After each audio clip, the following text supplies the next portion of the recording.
What are some of the biggest antics these guys have? Antics. Whew. I can assure you a multiple of things. One thing is Blakely's gonna consume, I don't know, 15 watered down Gatorades a day, minimum. Jay's gonna eat Vienna sausage. Let me know if y'all boys get hungry. Times are rough in the camp. Jump out, cook it. Can down, man, can down. They're just delicious. God's little treasure, you know? The rest of them, you gotta watch them real close. You never know what you're gonna get.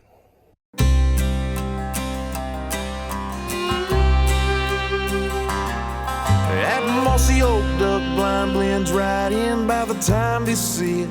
It's a sin, shoot where they're going, not where they've been. It's steam rolling from the top of the blind, fresh duck cut up, tastes just right.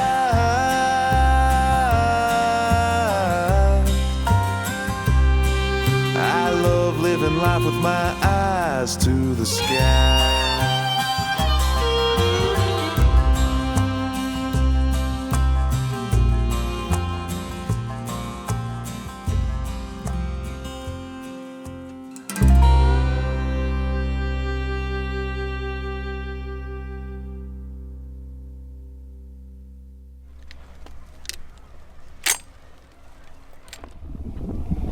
All those old pictures you see in your dad's and your grandpa's at the hunting camp and so on. Like one day we're gonna look back at pictures we took at this camp.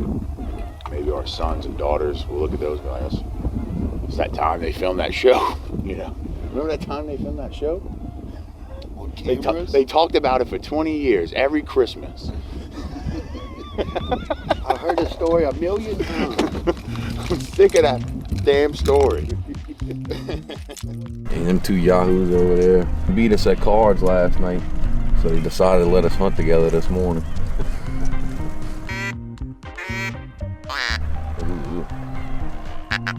Cut that one out.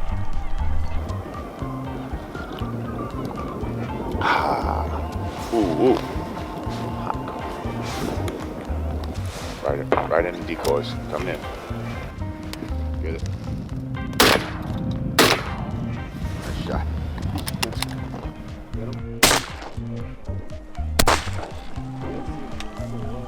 I think that's pool duty. Come on, birds. Where you at, bro?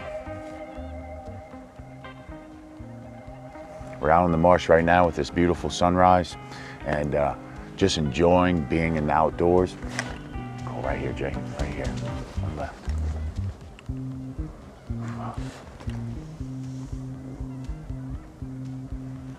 But really enjoyed these last few days just hanging with the buds, hunting some ducks, cooking some great food, enjoying the Louisiana outdoors.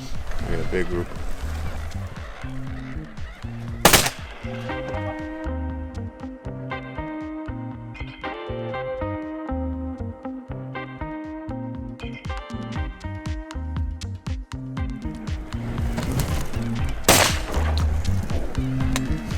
Get out of here.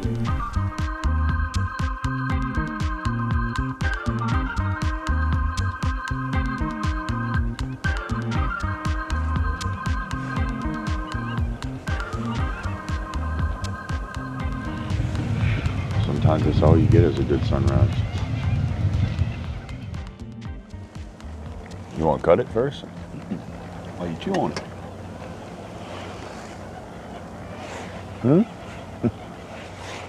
sucking on that thing like a Vienna sausage, bro. Careful, you're gonna nail that thing. So, calling the hunt, pretty slow this morning, but man, we had a beautiful setting here, good friends here. But we're gonna pick up some decoys, pick up a couple birds in the water, get back to the camp, cook a little breakfast, clean up, start packing out.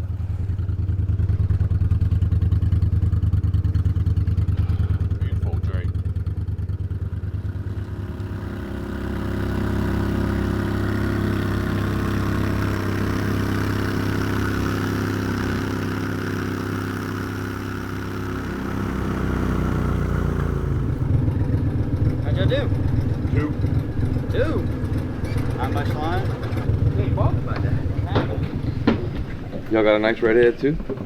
Goddamn gingers are out, huh? Yeah. We saw some 3 cams back, but we didn't get a shot on them. Ooh, that's what I'm doing. Crawfish scrambled eggs, bro. You get on that, huh? Yeah, I think crawfish scrambled eggs. I ain't mad at nobody. So we're back at the camp after the hunt. The guys are loading out, so I've decided just to cook a spicy crawfish scrambled eggs that we're gonna bake in the oven with cheese, a little bit of bacon, some red peppers, andouille spice, and salt and pepper. I think one of the fun things about these types of breakfasts, especially on the last days, you typically have a little bit of this here, a little bit of that there, maybe some leftover things that you've refrigerated or put in your cooler. And this is a perfect time to add it into your breakfast in the final hunt, kind of clean out that cooler, if you will. Just so happens, I had 2 pounds of crawfish tails, and when I popped open my cooler, I was like, this is going to be perfect for breakfast today. So we want to start with the bacon. Again, this is only about a half a pound of bacon, so it's not going to be super bacony, if you will, but I want to just render that fat from the meat. I want it to be crispy, I want it to be fully rendered out, just so when you get a bite into those eggs, you get a little bit of crispy texture from that bacon. I like to add a couple pads of butter into the fat, let that melt down just a touch, then in go my crawfish tails. I think Louisiana harvests the most crawfish in the entire world, and it's just awesome to fold this in to this breakfast at this duck camp. If you don't have crawfish tails at your local grocery like I do, go ahead and substitute shrimp or crab meat into this recipe. As that crawfish is sauteing in bacon fat and butter, I'm gonna let it do its thing for 2 or 3 minutes. And then I'm gonna add all these red peppers right into my pan. This is looking perfect. I'm gonna add a little bit of andouille spice into this mixture. I want it to be a little bit spicy, but this blend also has a nice balance of heat, smoke, and sweet and salt, so it should go perfectly with this crawfish. My mouth is watering just smelling this right now, so let's crack some eggs and get this casserole cooking. I got about 18 eggs here. I don't want all of them to cook before I finish cracking my eggs. So I just turn the pan off and let it rest, and then I'll turn it back on and get it scrambled.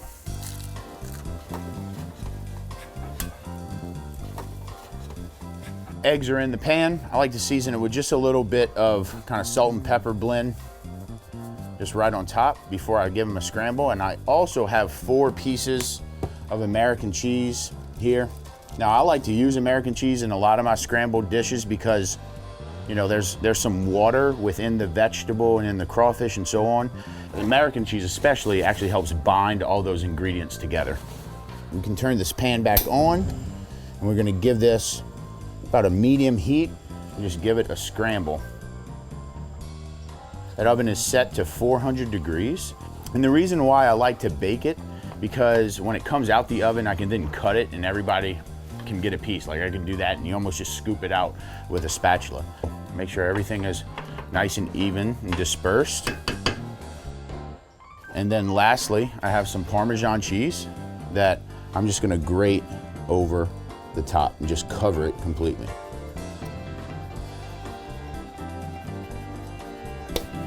Now I'm gonna bake this in the oven at 400 degrees for 15 minutes.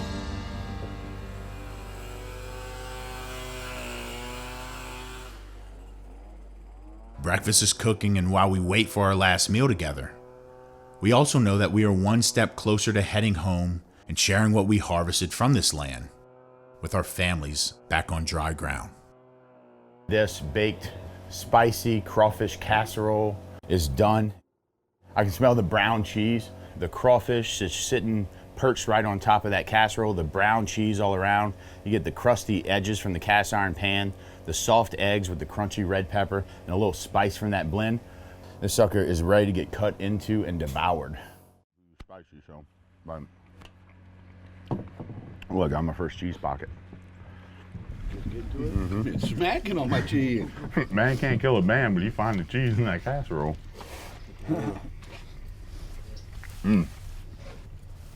Oh, you got a nice little egg white right there too. Yes, sir. We love this place, and as we drift away from our home over the last 5 days, it patiently waits for us to return, step on the docks, turn on the lights, and kick on some tunes.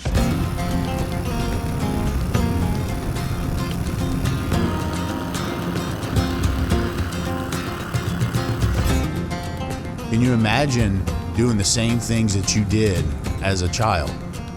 Can you imagine how happy you were when you were doing those things as a child? Now imagine doing them as an adult today and still getting that same happiness. I mean, is there anything more special in life than being able to do that? It's the silence and solitude. It's the camaraderie and the noise of the radio playing swamp pop. It's the smells of a roux and onions.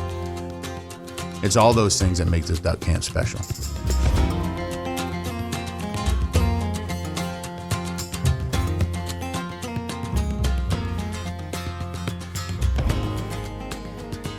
No trip to the duck camp is complete without a trip to Bayou Delight restaurant for their famous fried chicken, frog legs, and other Cajun delicacies.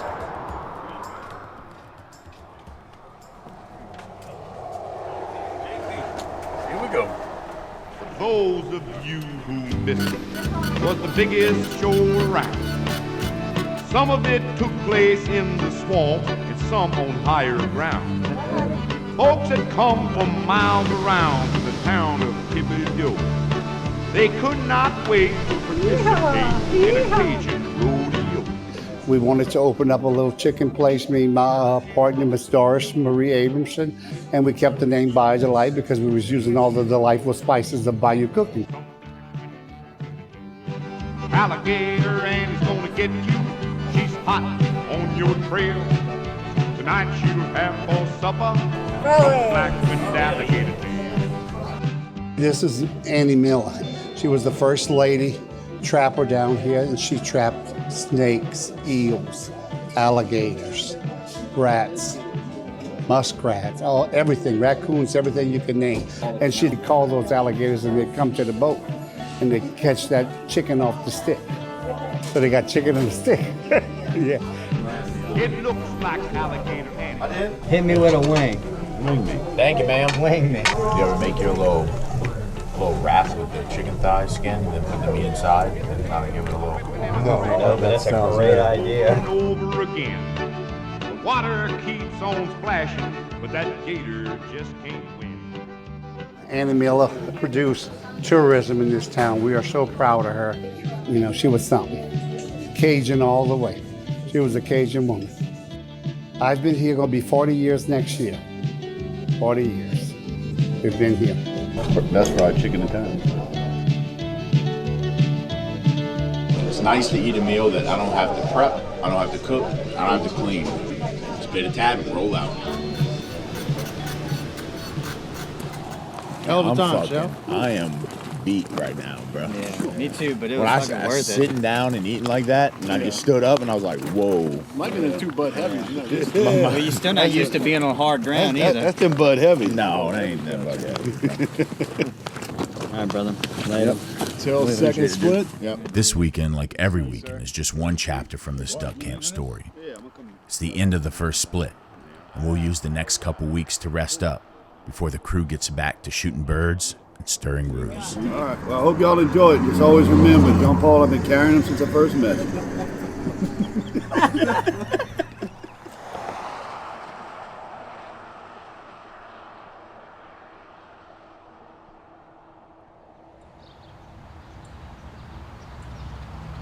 I love the duck camp, but it's nice to be back in the house I grew up in.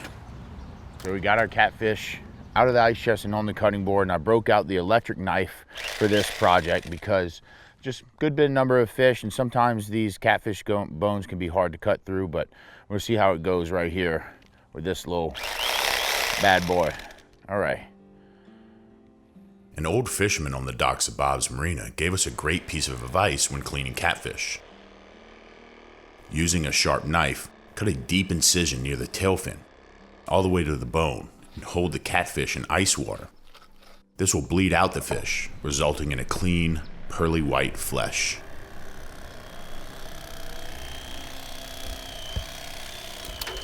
Uh-oh.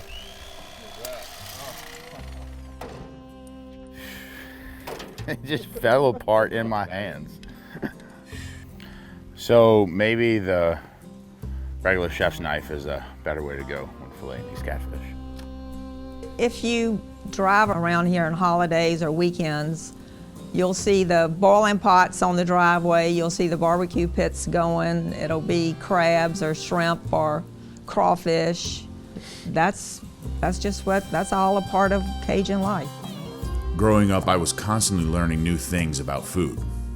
The dinner table was mostly filled every night with food that we hunted or caught. As a boy, I had layers of culinary resources at my fingertips, but none of that has been more impactful than my mom. It was her natural warmth that welcomed anyone walking in from the back door that taught me the power of hospitality. The food she tirelessly prepared every night proved to me that no matter how bad your day was, that a meal around the dinner table could at the very least make you forget about it for a while. Love, hospitality, nourishment. These are the pillars that my culinary career stands on, and the ideals that embody this humble force I call Mom. The French have a saying, "C'était certainement mon plaisir pour faire votre connaissance." And that means that it was indeed my pleasure to make your acquaintance. I've prepared for you for dinner tonight one of my favorites, and that's crawfish corn chowder, along with Jean-Paul's oven-baked catfish. Folks, that's it for Duck Camp Dinners. Thank y'all so much for joining us, but I am spent after 5 days in the marsh in South Louisiana, so I'm gonna sit here in peace with my folks and have dinner.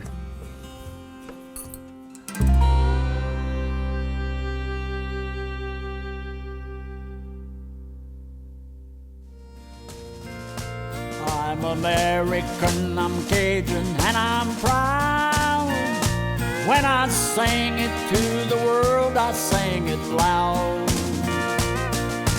Born in the great United States and Louisiana that I love without a doubt.